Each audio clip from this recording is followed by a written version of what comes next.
Avant de parler d'intérêt, ce sont plutôt les mots enthousiasme et envie qui me viennent en tête. Enthousiasme parce qu'il y a à l'inverse tant de motifs de considérer que l'Europe est plombée par les crises. Et puis envie pour faire partager un peu de cette chance dont je bénéficie en ce moment et depuis quelques années. Et puis c'est motivant d'inverser les rôles en faisant en sorte que les jeunes mènent des débats et que les députés les écoutent.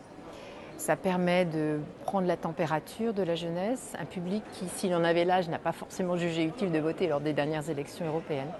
Puis ça permet d'essayer de savoir pourquoi il y a ce désintérêt, ce désamour, de tenter, dans le meilleur des cas, de trouver des solutions.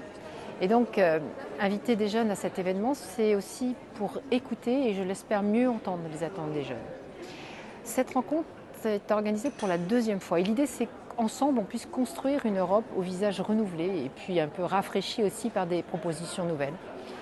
Je crois que pour les jeunes concernés, ceux qui sont venus, c'est aussi une occasion de vivre de l'intérieur ce qu'est un processus démocratique et ses difficultés. Et finalement, c'est de dire que se mettre d'accord à 28, ce n'est pas aussi simple qu'on le pense. Et AI permet ça.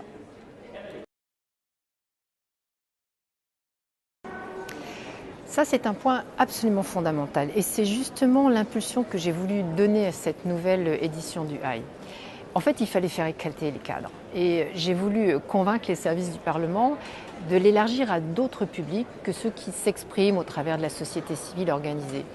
Parce que celle-ci sait se faire entendre et elle le fait dans une démarche proactive. Même si ça veut dire qu'il ne faut pas l'oublier. Et d'ailleurs, chacun sait que je suis très sensible à l'éducation populaire, à ses moyens d'expression. Donc en fait, on a essayé de toucher des jeunes qui provenaient de milieux différents, de lycées techniques par exemple, des candidatures individuelles motivées et accompagnées de soutien financier bien entendu. Et on a voulu être complémentaires plutôt que d'exclure ou de compartimenter. Alors on n'a pas forcément les moyens financiers de toutes nos ambitions, mais je suis convaincue que l'édition 2018 permettra encore plus de faire la part belle à d'autres types de publics qui sont moins impliqués, moins informés. Parce que moi je suis convaincue que ce sont eux que nous devons toucher. Et ça, le texte des participants de la FEV le dit très bien et le dit très clairement.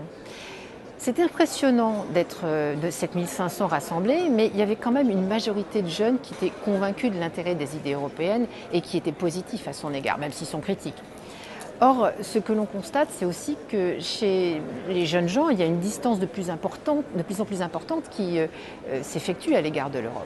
Donc je pense qu'il faut parvenir à les atteindre sans crainte, mais avec le risque de l'échec et parfois de l'instrumentalisation. Il faut permettre ces échanges et dans le meilleur des cas, l'idée c'est quand même de faire bouger les lignes. C'est difficile de faire un choix parce que ce sont d'excellentes propositions, mais en fait j'en citerai deux en particulier. D'abord, c'est l'idée d'instaurer un système de parrainage pour les réfugiés, parce que évidemment, c'est un sujet qui impacte beaucoup mes activités. Et en même temps, c'est une idée qui semble aller de soi, parce que ça pourrait contribuer largement à l'intégration des personnes réfugiées. Les jeunes gens de la FEV sont déjà très engagés dans des actions de bénévolat et de soutien en direction des populations migrantes. Et ce parrainage, c'est une occasion unique, supplémentaire, de s'ouvrir aussi vers d'autres cultures. Et en outre, ça ne demande certainement pas beaucoup de moyens. Alors, lançons-nous. Je crois que ça ne peut que nourrir le vivre ensemble, qui est bien malmené ces derniers temps. Et puis, la deuxième proposition que je choisis est assez différente.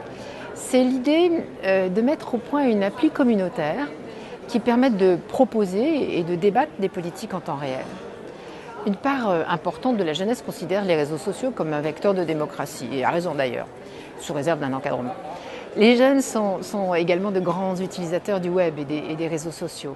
Les jeunes européens considèrent en majeure partie aussi que ces réseaux sociaux en ligne représentent un progrès pour la démocratie parce qu'ils permettent à tous de participer au débat public. Alors de mon côté, je trouve que cette proposition est vraiment très intéressante. Il faut qu'elle se développe parce que je crois que nous avons tous à gagner dans ce dialogue.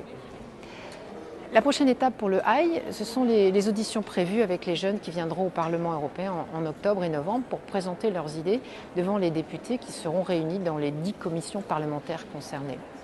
Moi, j'y attache beaucoup d'importance et je vais vraiment inciter mes collègues à participer. Et vous pourrez également suivre ces auditions en ligne. À très bientôt donc.